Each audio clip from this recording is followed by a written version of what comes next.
One of the questions that I get asked quite often in the comments down below, whenever I do an Etsy video in particular, is why don't you ever see me weighing any of the packages that I send out to people? Let me show you.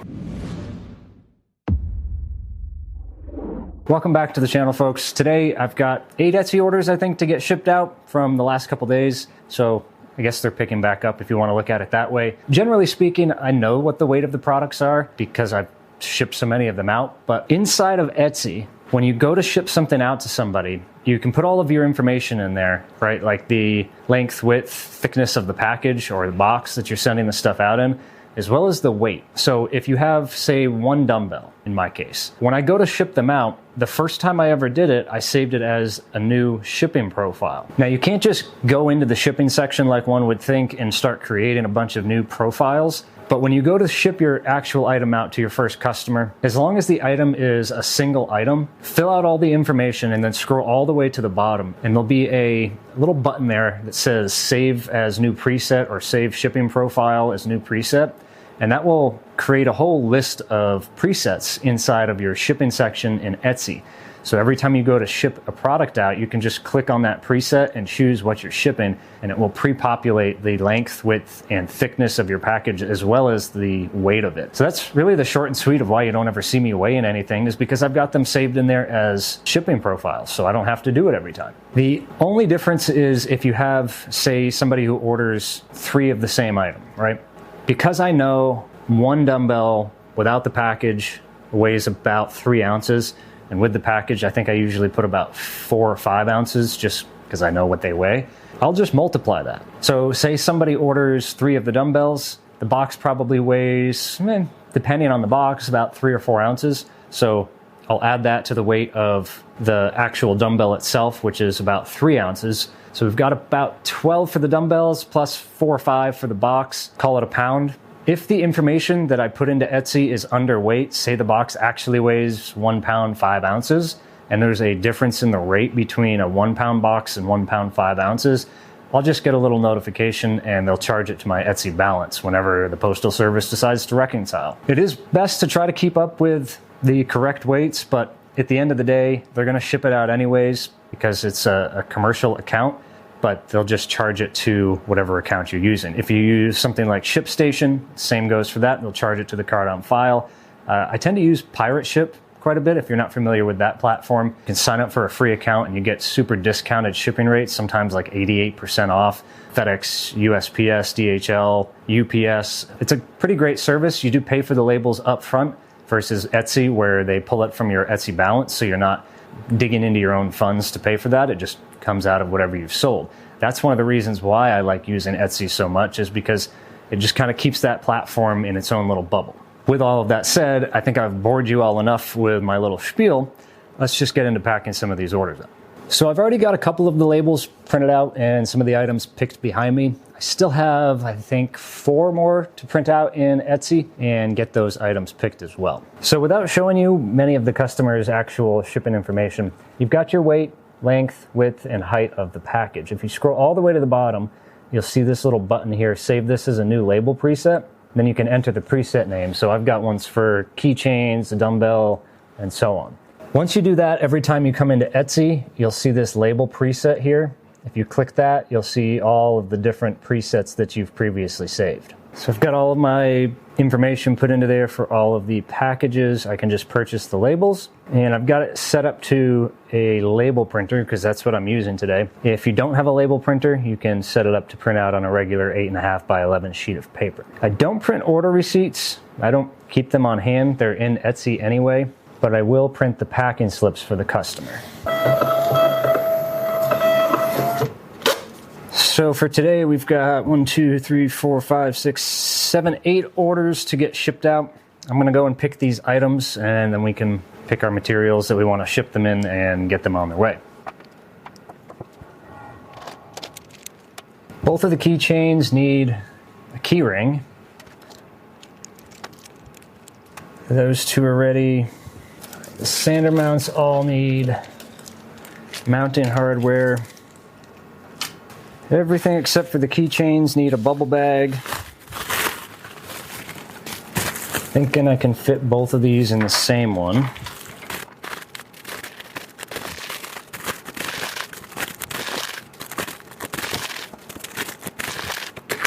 keychains just so happen to fit perfectly into these little bags.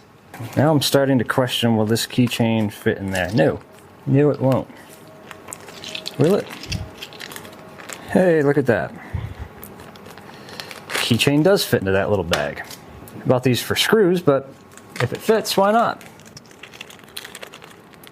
Gives them a little bit of extra security, I guess. Not really, but at least I can tell myself that.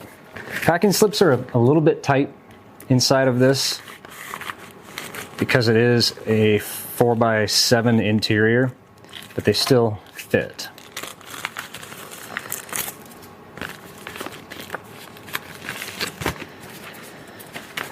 Set that on the shelf. That one's ready to go. Next one's ready. The single ones like this, I like to use these little 10x6 mailers. They kind of fit perfectly. I also use these for some of the table saw push sticks that I've got listed. For the double pack of the sander mounts, going to put them into 8.5 or 10.5 by 16 mailer. A little oversized, but they won't properly fit in one of the 10 by 6 ones. And that leaves dumbbells. I get all of my packing materials, every single one of them, from shipping labels, the mailers, the bubble bags, hardware for some of the stuff that I'm working on, the screws, little bags. It all comes from Amazon.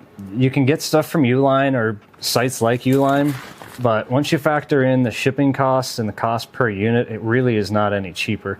I guess the only benefit of Uline is you can get it like next day, but if you plan a couple days in advance, Amazon is like next day or the day after anyways. And it is far cheaper than anything you'll find on Uline. The only downside, I guess, to Amazon is not everything is in stock all the time. If you would like to pick some of the shipping materials up or all of the shipping materials up, there's links in the description below.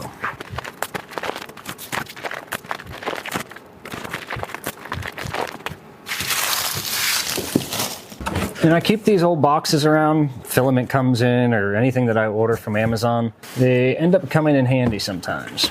And I'll just load all of the packages up here. I'll leave a note in the mailbox for the mailman. Let him know that I've got some pickups for him. That way when he comes by, he'll see the note with the flag up and he can grab them off of my porch. These are all ready to go. And in the last video, if you didn't catch that, I'll have that linked in the description below. We finally got our filament back up on a rack. It just fits better there. Thank you to everybody who left comments down below, even the ones who said to put it on the ceiling. Neat idea, I guess, but these ceilings are only about 8.5 feet tall, and all of my lights are up there, so the only place that would have been reasonable to put a ceiling mounted like pull down filament rack would have been up above the +4 table, and this thing sticks out about 32 inches. There's just not logical in my situation.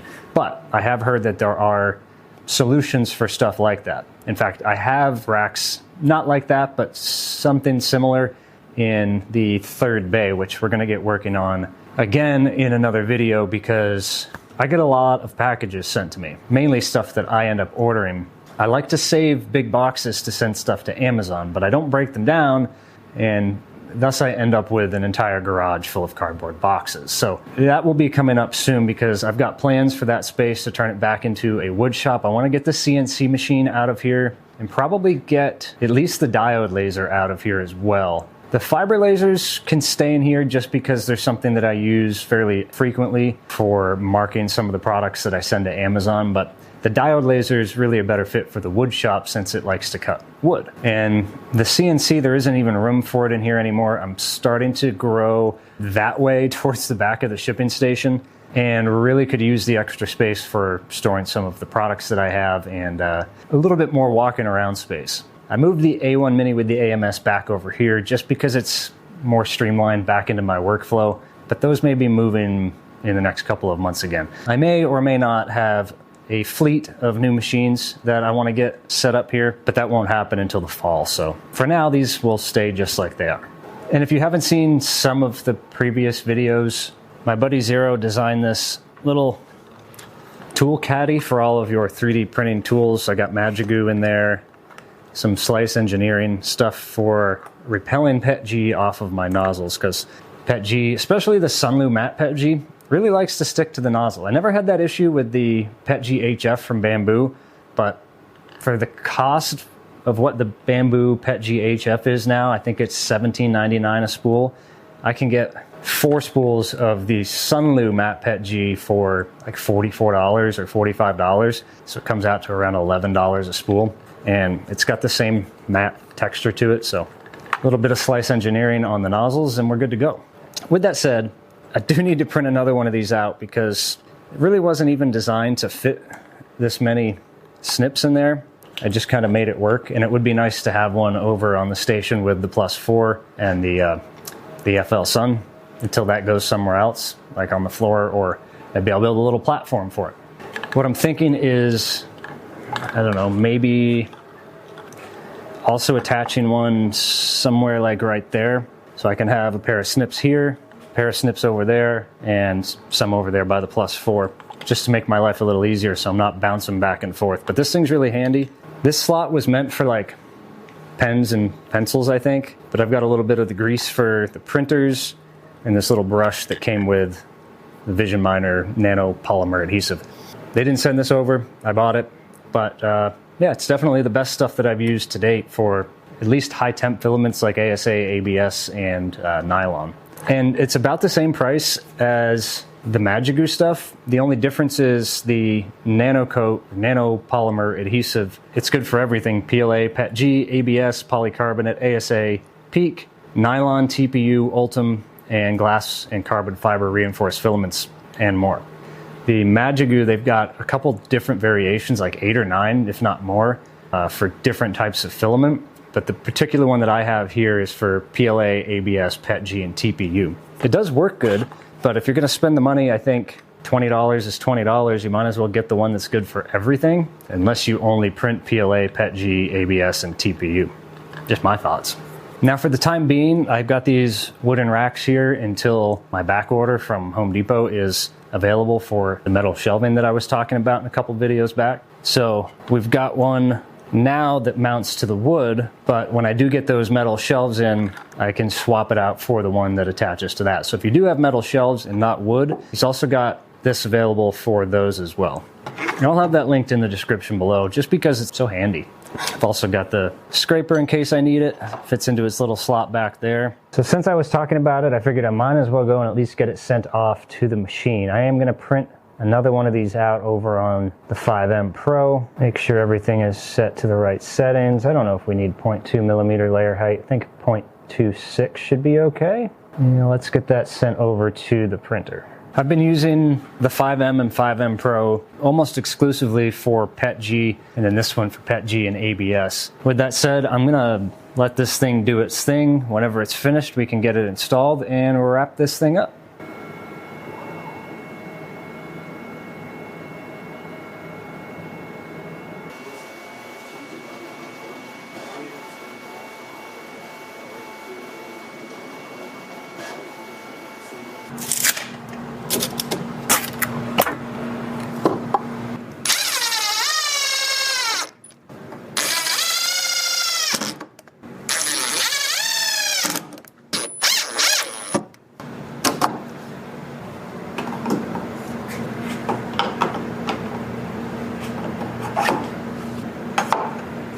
Well, that's where I'm going to call this one, folks. Thank you all so much for joining me in my little print farm here today. Got both of those up, so I have a little bit more control over the organization in here. Got our Etsy orders shipped out, and hopefully my little spiel at the beginning was able to shed some light on why I don't weigh the packages when I ship stuff out.